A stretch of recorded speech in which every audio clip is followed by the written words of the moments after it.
titingnan para silang nag-skate sa ibabaw ng salamin. Napakalinaw kasi, kitang-kita kung ano ang nasa ilalim ng frozen lake. Napakagandang pagmasdan pero medyo nakakatakot din dahil kapag biglang nabiyak ang yelo ay tiyak na babagsak sila sa napakalalim na lawa. Ito ay matatagpuan sa Alaska. Sa sobrang linaw ng tubig dito, direkta nang umiinom ang mga tao. At sa sobrang lamig, nagyelo na ang buhok at pilikmata ni ate. Napakaganda rin ng kanilang landscapes. Merong mga ice cave.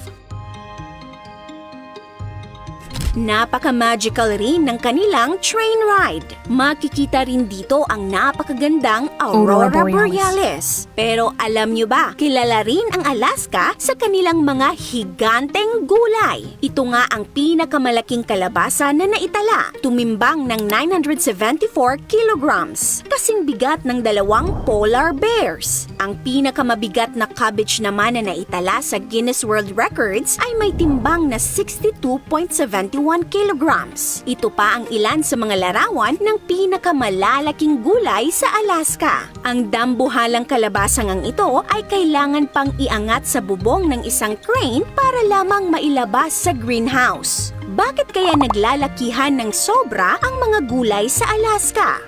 Ang Alaska ay ang pinakamalaking state sa US in terms of land area. Taon-taon ay ginaganap sa syudad ng Palmer ang Alaska State Fair. Dito nangyayari ang contest sa pinakamalalaking gulay sa buong Alaska. Dito binibida ng mga farmers ang kanilang entry ng mga giant gulay. Sa sobrang lalaki, hindi ito kayang buhatin ng iisang tao lang. Noong 2024, ang nanalo sa pinakamalaking kalabasa ay ito, ang kalabasa ni Dale Marshall. At sa cabbage category naman, ang giant cabbage ni Scott Robb ang nanalo. Nasa 44 kilograms ang timbang nito. Lumalaki ng sobra ang mga gulay sa Alaska dahil dito. Araw, meron lamang maikling growing season ang Alaska. Nasa 3 to 4 months lang kasi ang kanilang summer season. Pero sa mga panahong ito, napakahaba ng oras na tirik ang araw sa kanila. May mga lugar pa nga sa Alaska na umaabot ng hanggang 24 hours na hindi lumulubog ang araw. Kahit madaling araw ay maliwanag pa. Ang phenomenon na ito ay tinatawag na midnight sun. Ang axis kasi ng Earth ay nakatagilid ng 23.5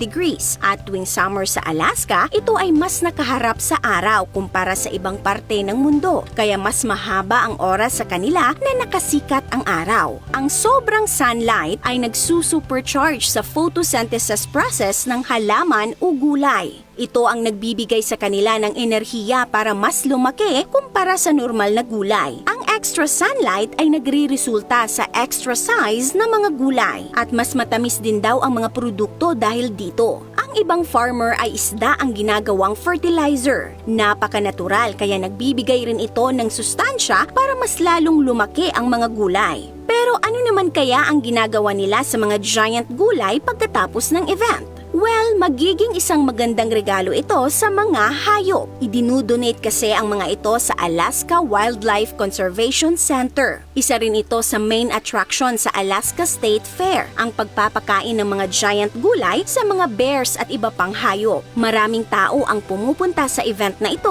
taon-taon. Binubutasan nila ang mga gulay at nilalagyan ng preservative para mas lalo daw ganahan ang mga hayop na kainin ito. Kung nagustuhan ninyo ang content natin today, mag-comment ng yes. This is your Ate O from Our Republic. Hanggang sa muli and stay awesome!